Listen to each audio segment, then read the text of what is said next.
It's time for us to speak all about the Benjamins, and I'm not speaking about them myself here. I'm speaking about our Money Matters feature. Hey, we come to the year where we're all winding down. Many saving groups are approaching the moment where they are really reflecting on what they've been working towards, the time to take stock, to balance the figures, to release the monies that are of the discipline and trust that was actually the theme of the year. It's a crucial time of planning also for the coming year. For most members, it means rewards, a relief. For others, it exposes weak record keeping, poor communication, and even financial mismanagement at times.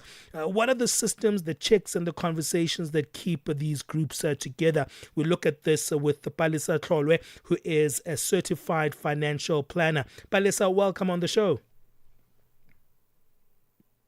Thank you very much. Good morning to everyone. Yeah, I'm part of a Stokvel, man, and you know what? I did it for the first time this year, and I just noticed, how's Palesa, you know what?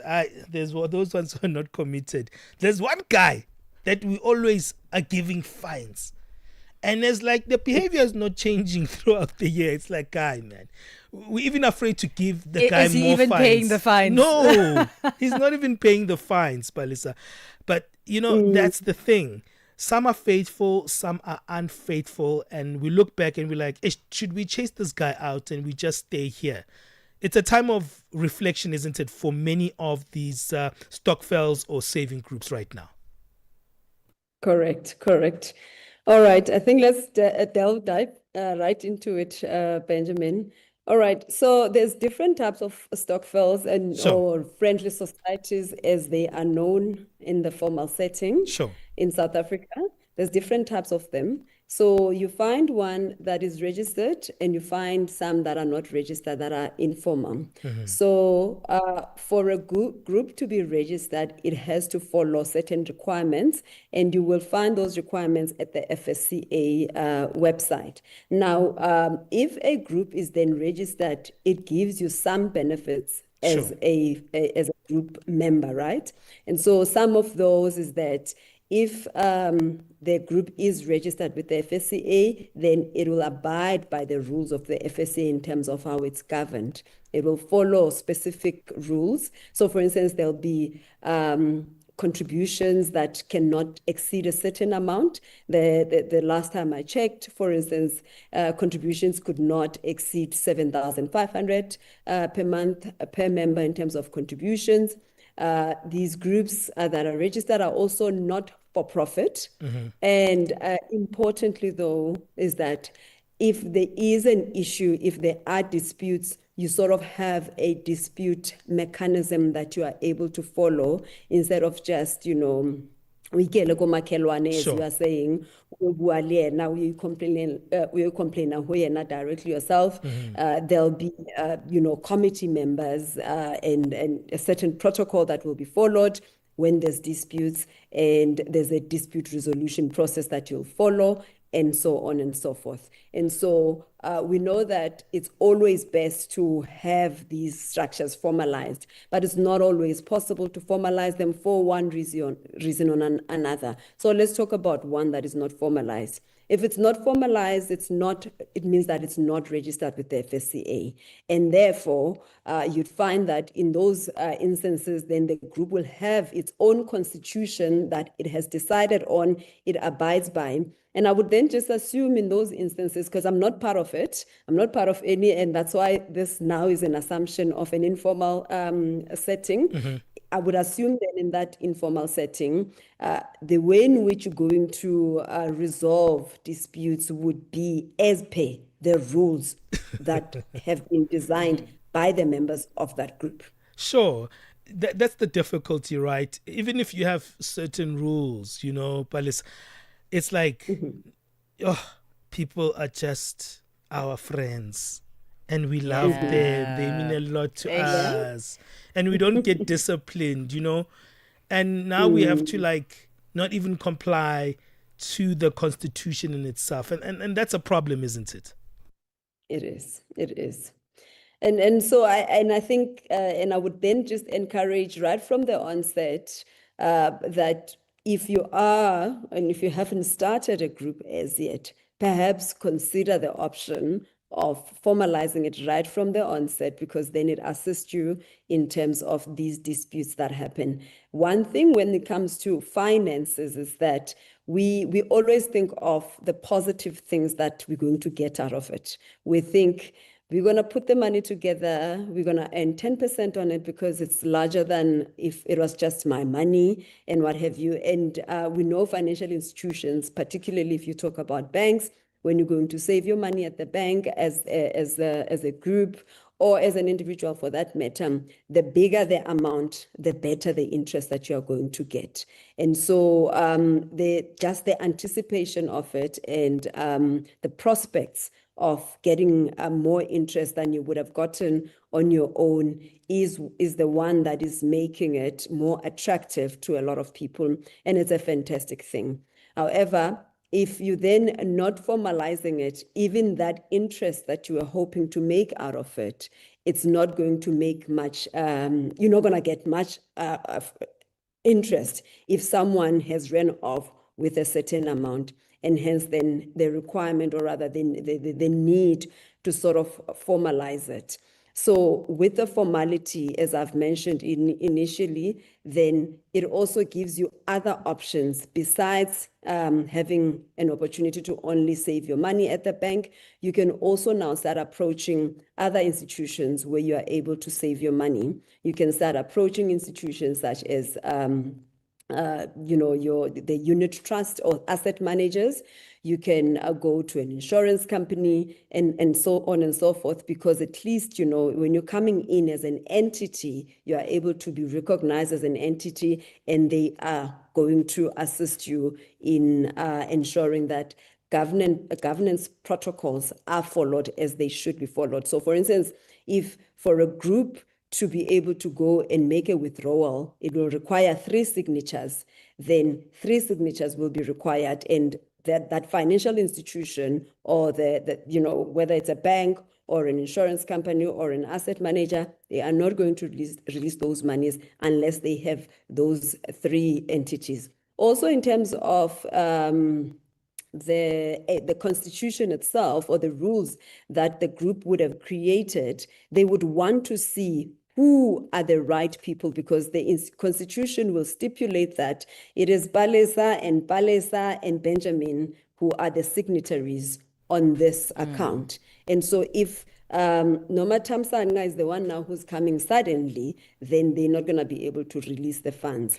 But at the same time, the good thing about formalizing it is that all members of the group will be recognized in instances where they need to be recognized. So in other words, if a constitution has been changed, the financial institution would want to know for sure that every member of this society has signed and has approved for the constitution to be changed. So it's not just someone else, Noma Tamsanga, suddenly just goes and makes say, I'm now the new member, and now that we've removed this one, they would want to see that all the members of this group have agreed to this change in the constitution or in the rules or whatever the conditions are.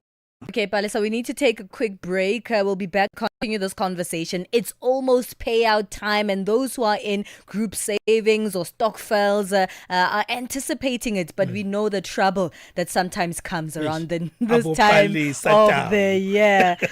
Let's take a break. We'll be back. We are on Open Views Audio Bouquet, Channel 628.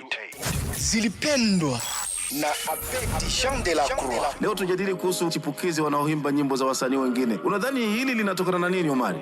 Nadhani kweli kwamba tukizama muziki ya sasa, hasa wasanii ambao ni chipukizi, kwa kweli kwamba yani karibu kutoka muziki wao wenyewe, lakini wanakuwa wanapenda kuhubiria muziki ya zamani na muziki ya wengine ambao ni taimbo. Wengine wanadai kufanya hivyo ni kupromote vipaji vyao haraka ili waweze kujulikana. Je, yawezekana kukawa na ukweli wowote au ndio kukosa kabisa kipaji cha kuandika mistari? Ndio, Ndio, unaona kwamba msanii anapoazimia kwamba kuchukua wimbo mwingine wa msanii mwingine na kurudilia yani mara mbili sivyo, haionyeshi kwamba yani ndio wanaanza kazi ya muziki aizalini, lakini ukiangalia kabisa asilimia kubwa utakuja kuona kwamba wanakosa ile mawazo ya kutunga muziki.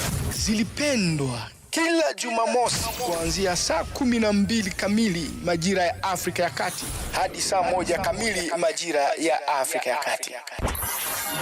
Palesa and Benjamin, fuel your day with fresh African perspective on Channel Africa. We have another Palesa in the Channel Africa family today. Palesa Tlholoe is a certified financial planner. She's helping us on today's Money Matters, speaking about group savings, savings groups, but also here in South Africa, we call them stokvels. I don't know what you call them in the country that you're from. And this is around the time where payouts are about to happen. So we're finding out how to prevent disputes and also protect trust ahead of payout season. Now, every year, Palesa, we hear the stories, don't we? Me Mang Mang ran away with the money. Her and one of the other signatories stole money from the group savings and the stokvel. And now we're knocking at her house. We don't know where she is. She's gone on holiday. We can't find her. And even when we find her, she's already eaten the money. Now she's crying. She says, "Mpulaye, kill me. Let's see what happens because I don't have the money anymore. There's nothing I can do." And there has to be really a way to try and build that trust even before payout season comes, before we find ourselves like many others who have seen one of their members run away with the money. All right, Pali. As I've said earlier, so we again need to differentiate. Are you registered as a stokvel or are you not registered as a stokvel? If you are registered, you do have at least a place you can go to lay your complaint and be able to get something back from that person who has not done well or not done good for the benefit of the society. But if you haven't, then I'm afraid I don't have much to recommend or to suggest for such structures. As much as they are easier to start, quick, there aren't too many things to take into account, but they do become a problem. Sure. The thing is with risk, it's one of those things, or the thing is with putting money together, is that we always need to think of what is the risk that is inherent in the structure that I'm going to get into. And I think that is one area that we lack, particularly when we are focusing too much on the positives. We don't do a proper risk management assessment. And when it comes to risk assessment, you always need to think of what happens if this person runs away. What happens if this person is unable? Actually, they could be sick. They could be, they could have passed on for that matter. What happens in those instances? And what happens if they really, really, really have used the money and cannot be able to pay back the money? And so those are areas that, as a stokvel, you need to think about.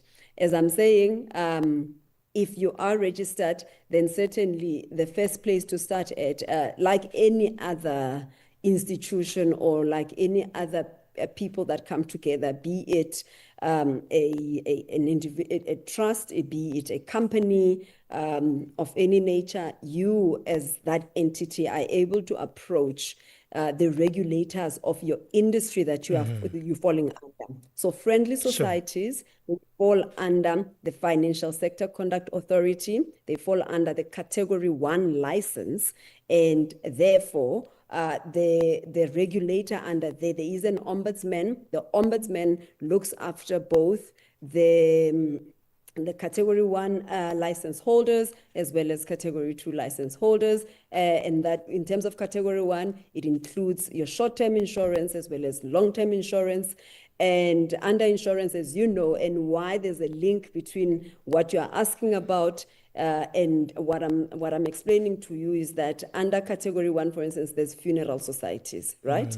So funeral societies, some of them also fall under the friendly society arm. And so all of those institutions are governed by the FSCA or are registered under the FSCA, and there is one ombudsman who looks after that, and that ombudsman would then be the ideal place to start at if you then need to go and complain and you have not been done well.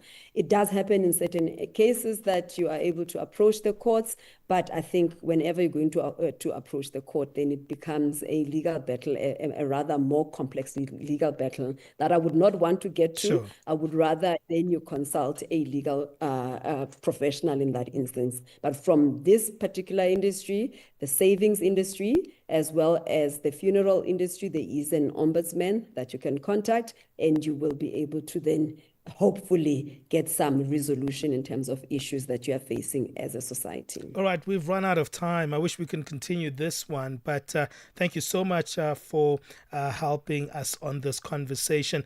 Palesa, where do we find you online? Online, I am available at Imvelo Wealth in terms of the company profile on Instagram, Imvelo Wealth Solutions on LinkedIn, Imvelo Wealth on X, as well as on Facebook. All right. Otherwise, we have a website, Okay. www.imvelowealth.co.za. All right, that's where we leave our Money Matters feature today. Pali, catch up. You can still catch up. The year is not over yet. No, I'm good. You know what? The good thing is that You've even given though up. even though I'm not that great at the group savings, I am good at individual savings. So I'm still all right.